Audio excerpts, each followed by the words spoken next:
مطمئنم 90% شما با این مشکل مواجه هستید که گوشیتون برای خودش شب تا صبح شارژ خالی میکنه بدون استفاده. چرا همچین اتفاقی میفته؟ چیکار باید بکنیم؟ یه راه حل خیلی ساده وجود داره که گوشی‌های سامسونگ قرار داده برامون و مطمئنم 90% شما اصلا نمیدونید چیه و اصلا ازش استفاده نمیکنید. یه لایک خوشگل بزن بریم آموزششو بهتون بدم. کافیه وارد تنظیمات گوشی بشید. یک کم که اومدید پایین گزینه دیوایس کار رو انتخاب بکنید. اینجا اپتیمایز رو برامون نوشته. این اپتیمایز رو که بزنید تمام چیزهایی که تو بک‌گراند باز هست و همه چی رو کلا پاکسازی میکنه و باعث میشه که مصرف باتریتون بیاد پایین و خیلی عادی شب تا صبح در حد 1-2% کم بکنه. این چیزیه که خیلیاتون نمیدونید. حالا من چیکار کردم؟ من ویجتش رو اینجا اضافه کردم که هر سری این مراحل رو نرم تو تنظیمات این کار رو انجام بدم.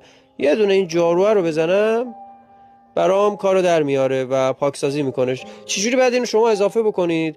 کافی انگشتتون رو هوم اسکرین نگه دارید، گزینه ویجت ها باز میشه، برید داخلش و دقیقاً دیوایس کار رو انتخاب بکنید. اون چیزی که من گذاشتم هم شما بذارید.